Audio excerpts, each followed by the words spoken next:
La capilla olía a lirios y mentiras. Me senté en el primer banco, viuda a los 50, mirando fijamente el ataúd de caoba que supuestamente contenía el cuerpo de mi esposo.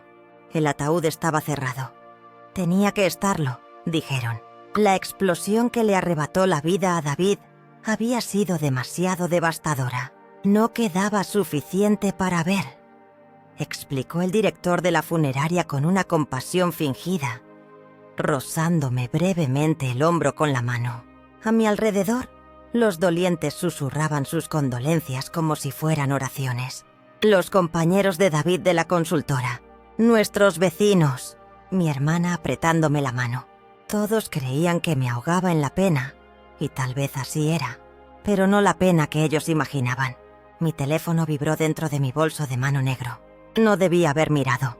Era una falta de respeto revisar los mensajes durante un funeral, especialmente el de mi propio esposo. Pero algo, quizás el instinto o la cruel ironía del destino, me impulsó a abrirlo. Número desconocido. 4 palabras que destrozaron mi realidad. Sigo vivo. No confíes en nadie. El teléfono casi se me escapa de las manos temblorosas. Lo leí una y otra vez. La voz del pastor se convirtió en un murmullo inaudible. La temperatura en la capilla bajó. O tal vez solo era mi sangre helada. Miré el ataúd y luego volví a mirar el teléfono. No podía ser. Era imposible. Una broma macabra de alguna mente retorcida que leyó sobre la muerte de David en los periódicos. Debería borrarlo, ignorarlo, concentrarme en superar este día insoportable. Pero el mensaje me carcomía como un ser vivo. Después del servicio religioso, después del entierro, después de la recepción donde sonreí forzadamente y acepté guisos que jamás comería, me senté sola en nuestra habitación. La habitación que habíamos compartido durante 26 años. Me quedé mirando ese mensaje hasta que se me nubló la vista. David Morgan había fallecido hacía 3 días en una explosión de gas en una cabaña aislada que había alquilado para un retiro en solitario. O al menos eso me habían dicho. La policía llamó a las 2 de la madrugada. Encontraron su coche de alquiler en el lugar, su cartera, su anillo de boda. Los registros dentales confirmaron la identidad del cuerpo. Pero ahora alguien me decía que estaba vivo. Llamé al número. Me saltó directamente el contestador automático. Un mensaje genérico. Le envié un mensaje de texto preguntando: ¿quién es? Sin respuesta.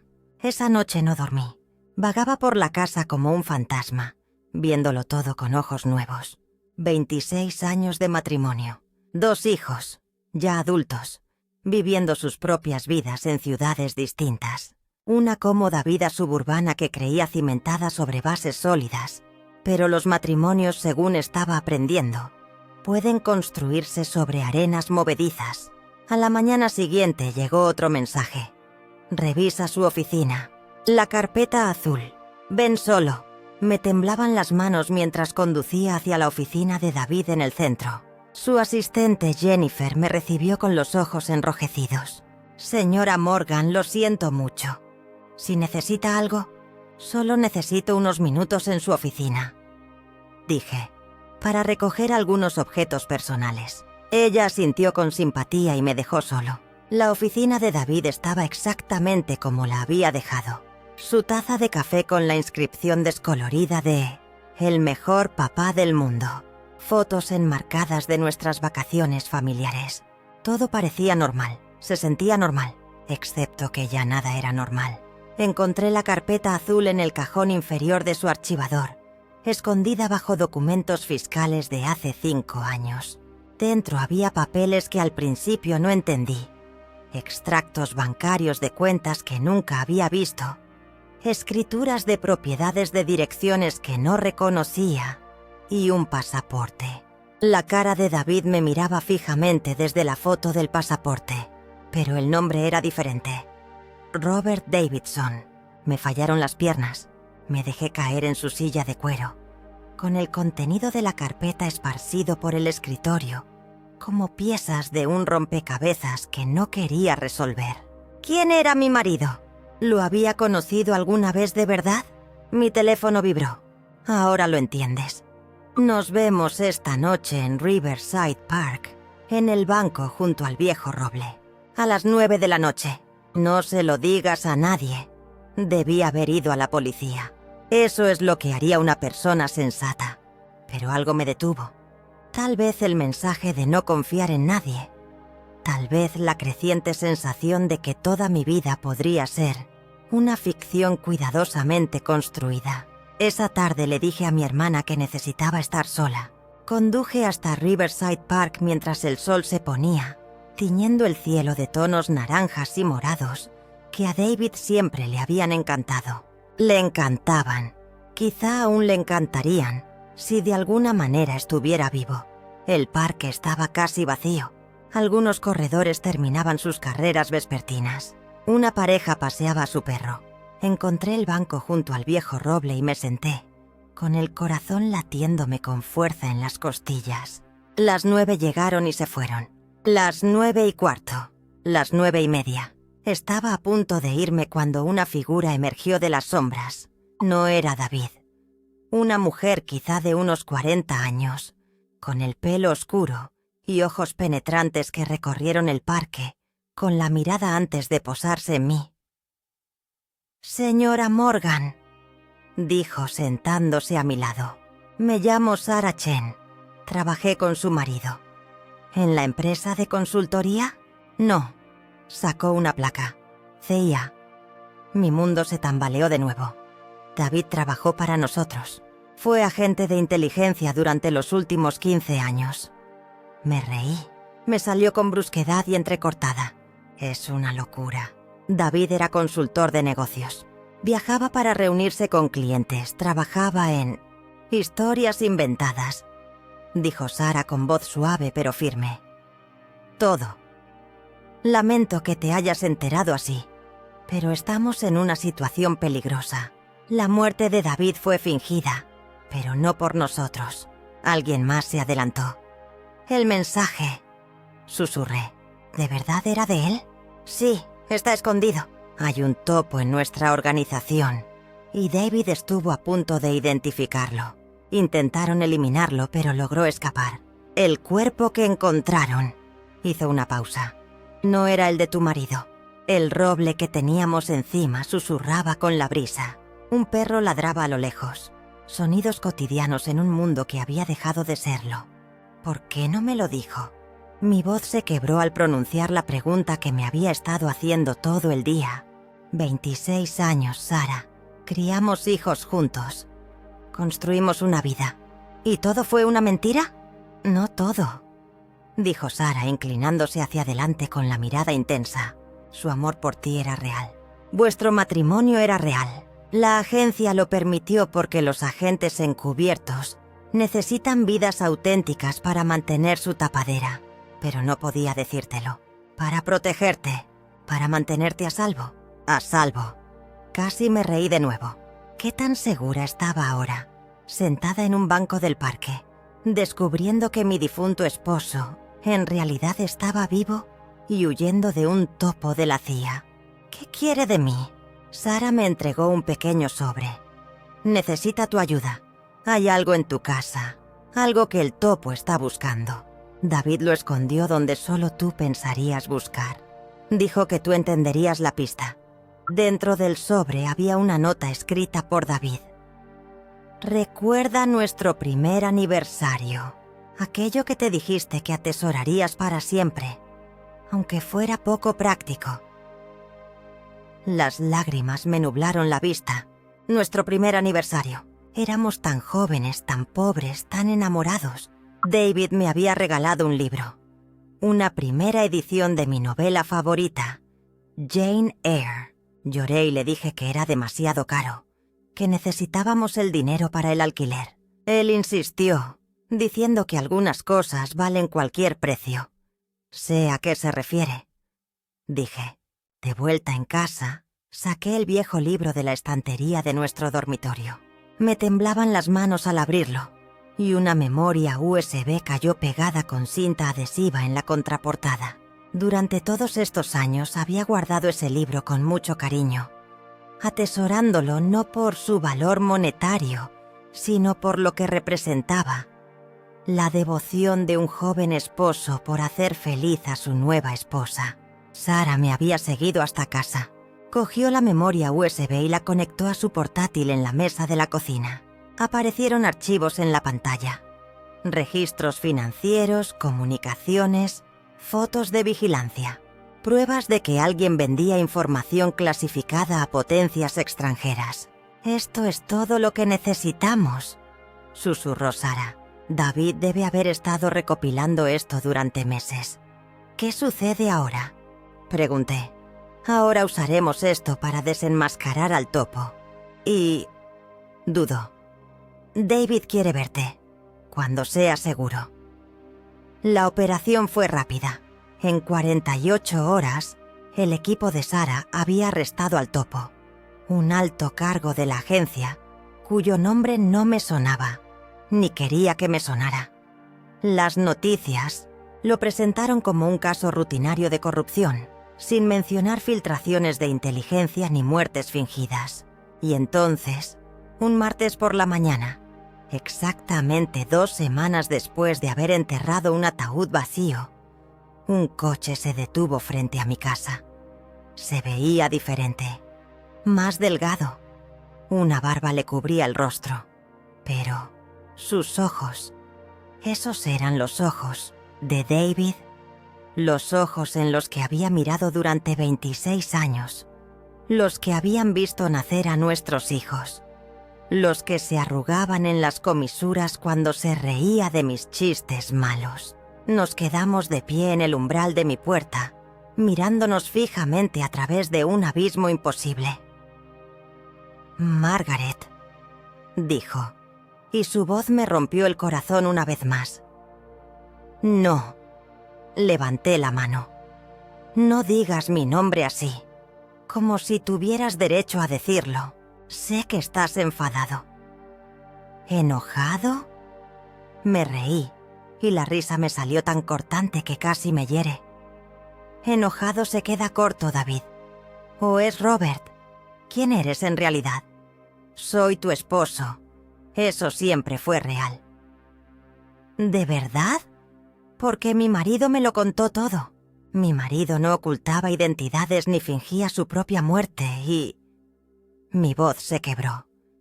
«Te lloré. Estuve junto a tu tumba y te lloré. Nuestros hijos te lloraron». «Lo siento», dijo Margaret, mientras las lágrimas corrían por sus mejillas. «Dios mío, Margaret, lo siento muchísimo. Quería decírtelo 1000 veces, pero las reglas eran claras. Ningún familiar podía saberlo. Era por tu protección». «¿Mi protección?». Volví a entrar en mi casa. «No me siento protegida, David. Me siento traicionada. Siento que los últimos 26 años fueron una representación y yo era la única que no sabía que estaba participando en ella». Me siguió adentro, manteniendo una distancia prudente. «No era una actuación. Tú, los niños, nuestra vida juntos, eso era lo único real en mi mundo. Todo lo demás era puro teatro. ¿Lo entiendes?». Me dejé caer en nuestro sofá, el que habíamos elegido juntos hacía 15 años, discutiendo en broma sobre la elección de las telas. «Ya no sé lo que entiendo». David se sentó frente a mí, en su silla de siempre. ¿Cuántas noches nos habíamos sentado así, hablando de nuestros días, planeando nuestro futuro, nuestra vida de casados? ¿Cuántas de esas conversaciones habían sido mentiras? «Dime algo que sea verdad», dije en voz baja. «Una sola cosa, de todos estos años, que haya sido completamente cierta». Reflexionó un instante.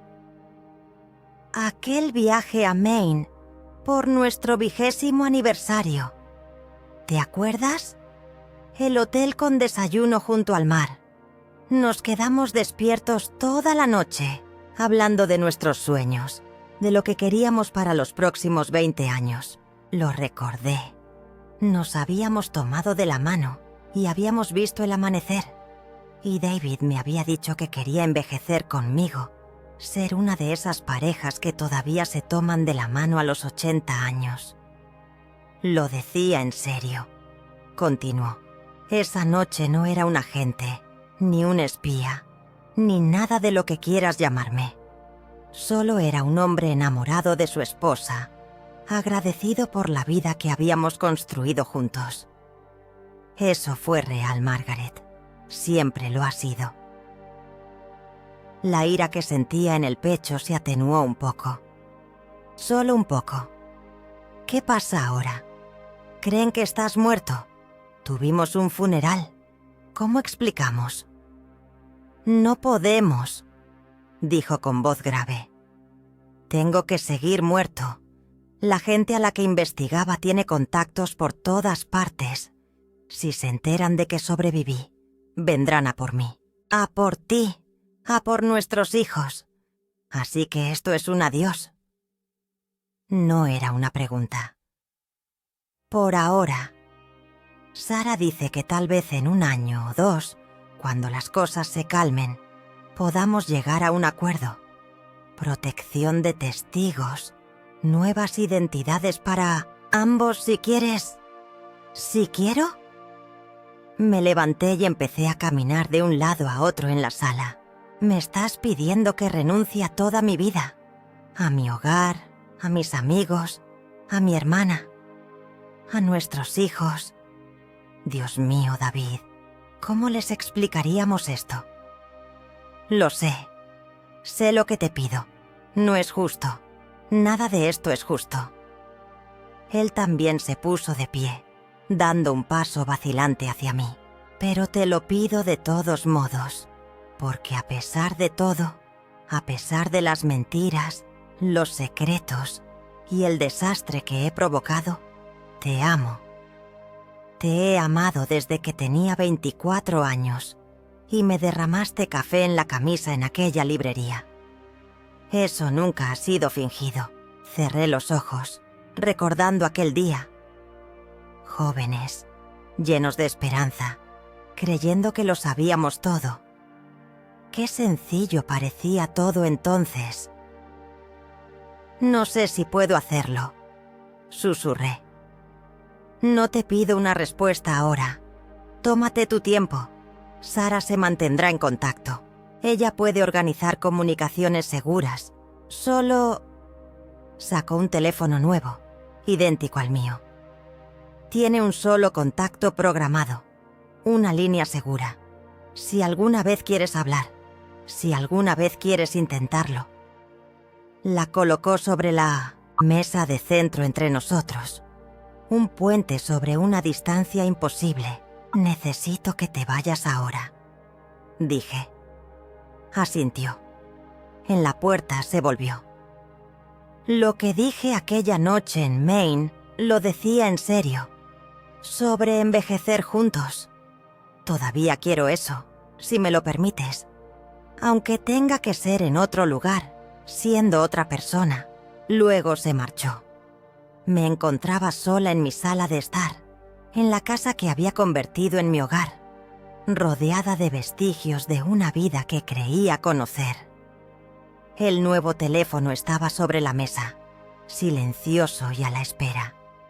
Durante 3 días no lo toqué. Cumplí con el trámite.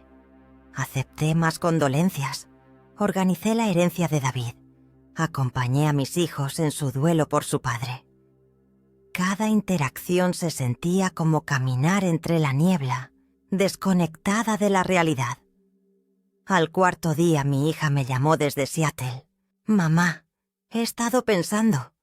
Quizás deberías vender la casa y empezar de cero. Papá querría que vivieras, no que solo existieras en los recuerdos». Después de colgar, cogí el teléfono que David había dejado.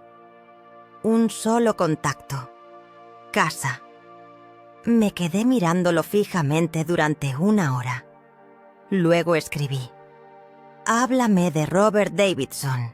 Cuéntamelo todo. Si vamos a hacer esto, necesito saber quién eres realmente. La respuesta llegó en cuestión de minutos. Te lo contaré todo.